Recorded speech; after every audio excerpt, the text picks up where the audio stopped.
여러분들 지금 진핑인의 중국이 완전히 뒤집어졌죠. 중국은 이렇게 말합니다. 2022년 중국의 2분기 경제 성장률은 0.4%입니다. 완전히 주저앉아 버렸어요 라고 하는데, 잠깐 이거 점이 잘못 찍힌 거 아닌가? 는 아니고요. 0%대 성장률이 맞습니다. 중국의 성장률이 아무리 꺾였다고는 하지만 아무리 못해도 항상 5%대는 가뿐하게 치던 나라였어요 분명. 근데 0.4% 성장이라니, 이건 아주 드물게 좋은 소식이에요. 심지어 0.4%라는 통계는요, 중국 국가통계국이 직접 발표한 내용인데요. 이게 또 중국이 워낙 믿음직스러운 게 아니라서 불리한 거는 감추려고 할 텐데, 감추려고 해서 나온 통계 수치가 0%대면 실제로는 더더욱이 좋지 않은 상황인 것 같아요. 그래서 오늘 영상은 도대체 중국에 뭔 일이 또 터졌길래 0%대 성장이라는 제자리 걸음을 했는지 한번 자세하게 구경해 보도록 할게요. 자, 일단요, 중국이 지금 어떤 상황인지부터 아셔야 되잖아요. 지금 보시는 그림이 코로나 사태 이후에 중국의 경제 성장률을 다 보여주는데, 세상에 마상에 무슨 이딴 그래프가 있나 싶어요. 아주 2020년 1분기 전 세계가 코로나 때문에 얻어 터지던 시절에는요, 중국은 마이너스 성장을 했으니 마이너스 6.8%, 이건 좋게 넘어갈 수는 있어요. 그런데 그 이후에 중국은 전 세계 소비자 수요를 혼자 감당해내면서 꾸준하게 경제 회복을 성공시켰고요. 코로나에서도 금방 벗어나 경제가 빠르게 회복되는 듯 했어요 분명. 그래서 3%에서 6%대 성장을 유지하다가, 특히 여기가 좀 어질어질해요. 2021년 1분기 18.3% 성장. 와씨, 아니 이놈의 중국은 중국이면 중간이 있어야지, 이게 말이야. 이때 중국은 혼자 공장 돌려가면서 물건 찍어내고 두 자릿대 성장을 해냈습니다. 정말 대단해요. 18%, 어감도 중국답습니다. 진짜로다가 라고 할 줄 알았는데, 이걸 사실 잘 들여다보면 2020년 1분기엔 마이너스 6.8% 성장, 2021년 1분기에는 18.3% 성장. 뭔가 이상하죠? 분기가 같아요. 1년 만에 확 뒤집어졌잖아요. 기저효과란 게 있습니다. 기저효과란 게 2020년 1분기가 너무 별로였기 때문에 2021년 1분기가 선녀같이 보일 뿐이에요. 다시 보니까 선녀예요, 선녀. 근데 솔직히 잘하긴 잘했지. 아무튼 이유가 어찌됐던 간에 진핑인에는 18%대 성장을 찍었으니 좋은 줄로만 알았지만, 곧바로 2분기부터는 성장률 하락세를 찍기 시작해요. 두 자리 성장? 저리 가고요. 공산당이 적극적인 경기 부양책으로 어떻게든 방어해서 성장률을 지켜냈는데, 결국 최근 중국 정부가 7월 15일에 발표한 2022년 2분기 경제 성장률 발표가 0.4%가 나왔다는 거예요. 이게 갑자기 중국 경제가 픽 쓰러진 거잖아요. 그냥 발이 쫙 풀린 거죠. 0%대면. 중국이 분기별 성장률을 발표했었던 1992년 이후에 두 번째로 낮은 성장률입니다. 이게 0.4%가. 그럼 첫 번째가 언제냐? 코로나가 처음 퍼졌을 때 마이너스 6.8% 성장. 아까 말씀드린 게 첫 번째고요. 진핑이 형 입장에선 진짜 환장할 노릇이겠죠. 다른 나라들은 다 위드 코로나로 정상화 추세로 가고 있는데, 막 인플레이션 얘기 나오고 있는데, 중국은 지 혼자 거꾸로 막 역주행하고 있었던 거잖아요. 근 30년 만에 중국이 제자리 걸음했다는 사실에 사실상 진핑이 형은 쇼크 먹었을 겁니다. 아니, 삐발이네. 우리 중국은 세계 2위의 경제대국 아닙니까? 경제대국. 0% 성장이라는 게 말이나 되는 겁니까? 이게 말이 좋아 0%대 성장, 제자리 걸음이지. 올해 1분기 성장률에 비해선요, 마이너스 2.6% 성장, 레알로다가 그냥 거꾸로 가고 있었습니다. 안타깝게도요.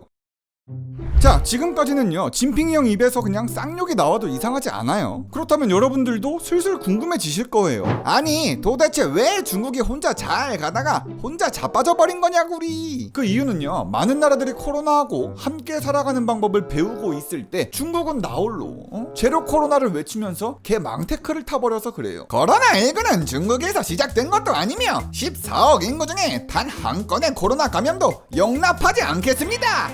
그냥 봉쇄하면 그만이야 라고 해서, 그 방법은 여러분들이 아시다시피 코로나가 유행하는 지역을 죄다 봉쇄시켜서 관짝에 넣는 거였어요. 만약에 아파트에서 확진자가 나온다? 그 아파트 단지 전체를 봉쇄시킵니다. 그럼 또 공장에서 확진자가 나온다? 그럼 공장 전체 출입을 막아버립니다. 이렇게 확진자만 나오면요, 넓은 지역을 위험구역으로 만들어서 주민들의 발을 최소 14일간을 묶어버리는 거예요. 그런데 누적 확진 사례가 100건 정도가 넘어가면요, 또 중국 정부가 어떻게 하냐? 우리 중국은 100건 정도면 코로나 역학조사가 불가능하다고 판단하고 그 도시 전체를 죄다 봉쇄해버립니다. 무지성으로 도시를 조지는 거예요. 이 때문에 중국의 경제 중심지인 상하이, 베이징, 선전, 저장성, 장쑤성, 지린성 그냥 뭐 다 나오죠. 사실상 인구가 매우 많고 경제력이 빵빵한 도시들을 다 모가지를 친 거예요. 근데요, 솔직히 도시의 모든 거를 걸어 잠그고 봉쇄를 해버렸으면 마이너스가 나와도 이상할 게 없지 않습니까? 산업 생산?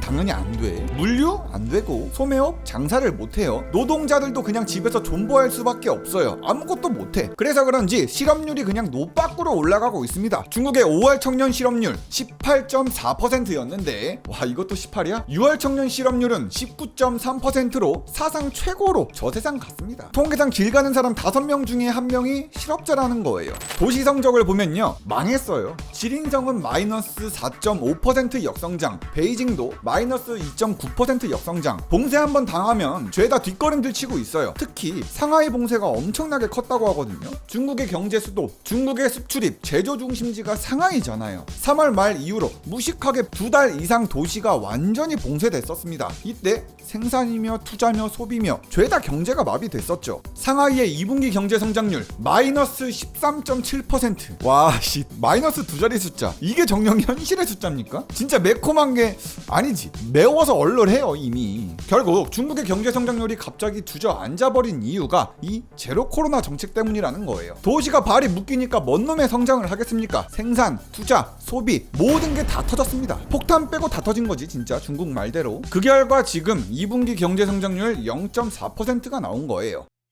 자, 그렇다면요, 지금 중국의 경제 성장률이 매우 낮은데 진핑이의 올해 경제 성장률 목표치가 대체 몇이었냐? 올해 중국은 2022년 기필코 5.5% 경제 성장률을 달성하겠습니다 라고는 했었죠. 하지만 지금 확실하게 목표치인 5.5%를 찍기는 어려워 보여요. 이미 1분기부터 목표치 미달인 4.8% 성장률이었고요. 거듭 말씀드리지만 2분기에는 0.4% 성장, 이 1분기, 2분기를 모두 합쳐 올해 상반기 경제 성장률은 2.5%입니다. 목표치의 절반도 안 되는 부끄러운 수치예요. 그러니 사실상 목표치인 5.5%대 경제 성장?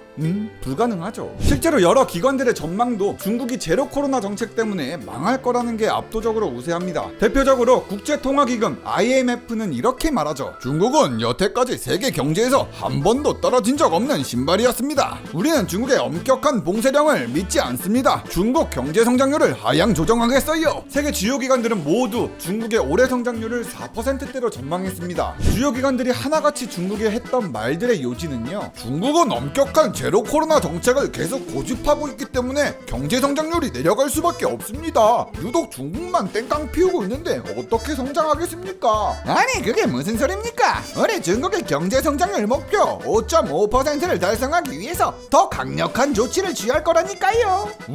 우리는 그걸 재정 적자라고 부르기로 했어요. 아니, 이 말이네.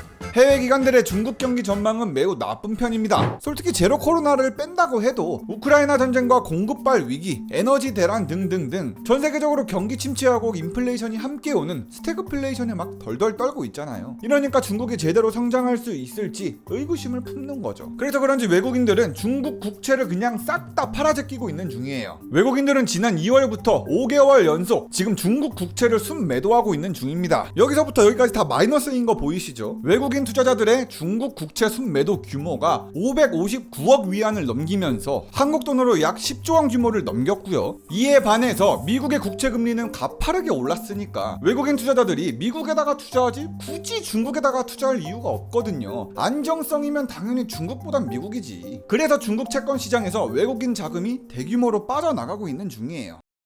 자, 여기까지서요, 분명히 진핑이 형도 중국이 사단이 나고 있다는 걸 알고는 있었을 거예요. 그래서 중국이 이번 사태에 어떤 대응을 하고 있는지 알아볼 건데, 그냥 이악 물고 모른 척하면 그만이야 라면서 지금 시진핑은요, 지금 경제가 터져가는 뉴스만 나오면 얼굴이 보이질 않습니다. 대신에 리커창이라는 중국 총리만 경제 최전선에 서 있어요. 왜? 경제 뉴스 별로 좋을 게 없으니까. 시진핑이 직접 나와서 말하면 느낌 안 살잖아. 마이너스라고 하고 막 빵 퍼센트라고 하는데. 있는데 경제는 터지고만 있으니까 안 좋은 뉴스에 자기 얼굴 띄우기가 싫은 거예요. 그러니까 고기방패로다가 리커창 세워놓고 그 뒤에 숨어있는 느낌이죠. 고기방패 리커창 총리는 이렇게 얘기합니다.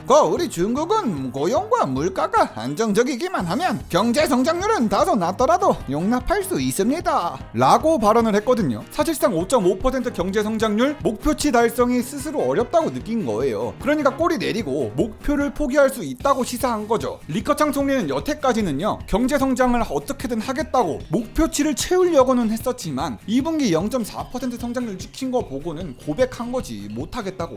경제 성장률 5.5%에 도전은 해보겠습니다. 그럼 뭐 해보죠. 근데 뭐 아님 말고 난 연연하지 않아요. 중국은요 개혁 개방 이후에 성장률 목표를 매번 달성해왔습니다. 대단해요 진짜. 중국이 성장률 목표치를 내세우지 않은 적은 있어도요 만약에 목표를 제시했다? 그러면 그 어떤 수를 써서라도 어떤 위기가 터지더라도 달성하지 못한 적은 단 한 번도 없었습니다. 허나 지금은 시진핑이 어쩔 수 없었을 거예요. 그만큼 자신감이 있었으면 시진핑이 직접 나와서 경제에 대해서 얘기하고 목표치를 제시했겠죠. 지금은 진핑이 형이 아닌 리커창은요 긴급회의를 소집해서 기업과 지방정부한테 이렇게 말합니다. 곧 중국 경제가 위기입니다. 경제 회복을 위해 3분기부터는 인프라 프로젝트 건설을 가속화시켰으면 좋겠어요 라고 해서 중국 정부는 어떻게든 재정정책을 총동원해 경기 부양에 나서고 있어요. 7월 21일 리커창은요 지방정부는 인프라 건설에 차질을 빚어서는 안 되며 대규모 공사로 노동자들한테 취업을 보장해야 된다고 지적했습니다. 일단 어떻게든 경제 위기를 수습하려고 하는 모양새예요. 중국의 정책은행도 이에 발맞춰서 인프라 프로젝트 대상 대출을 8천억 위안의 신규 대출 한도를 배정해줬고요. 이것도 모자라서 묻고 더블로 3천억 위안의 금융채를 발행하면서 지원을 빵빵하게 불리고 있는 중입니다. 전 세계 모든 나라가 미국을 포함해 우리 대한민국도 뭐 빅스텝에 자이언트 스텝, 울트라 킹 뭐 어쩌고 저쩌고 스텝들이 다 나오는데 중국은 일단 경기부터 살리고 보겠다는 거예요. 자, 한편으로는요 시진핑이 지금 경제 이슈에 대해선 얼굴도 안 비친다고 했잖아요. 지금 제로 코로나 정책도 그렇고 경제 성장률이 낮은 것도 그렇고 진핑이 형의 신뢰도가 좀 위협받고 있는 사태예요. 근데 시진핑의 2022년 목표는 경제 성장률 뭐 그럴 수 있다고 칠 수 있어요. 왜? 지금은 진핑이한테 가장 중요한 게 뭡니까? 바로 올 가을 나 시진핑 국가주석은 3연임 확정을 앞두고 있습니다. 오래오래 해먹어야지요. 올가을 진핑이 형님이 장기 집권의 꿈을 가지고 당대회를 준비하고 있거든요. 더 나가면 내세울 게 있어야 되는데 0%대 경제 성장률 들고 나가면 모양 빠지잖아. 아까도 말씀드렸듯이 시진핑이 아니라 리커창을 경제 전선에 세운 거는요 진핑이 형이 세 번째 연임을 해먹어야 되는 이 당대회를 앞두고 경제 상황에 대한 비판의 화살을 리커창한테 돌리려고 하는 거예요. 리얼로다가 그냥 고기 방패지. 진핑이는 이번에 5년 더 공산당 총서기 핵심 지위를 유지할 가능성이 매우 높은 상황입니다. 2018년 이미 중국 입법부는 대통령의 임기 제한을 폐지해놨기 때문에 법적으로는 시진핑이 뭐 권력을 다시 잡는데 문제가 없거든요. 그럼에도 불구하고 세 번째 연임을 앞둔 중국 당국 어떻게든 성장률 목표치를 맞추려고는 할 거예요. 그래야 진핑이 형의 세 번째 연임의 확실한 근거, 중국 경제의 지속적인 성장을 보여줘야 되니까요. 영상 끝까지 봐주셔서 정말 감사드리고요. 아니 잠깐만, 우리나라도 0%대였네. 아이고, 그럼 다음 영상에서 보자구리. 굿. 리뷰형이는 바보다구리.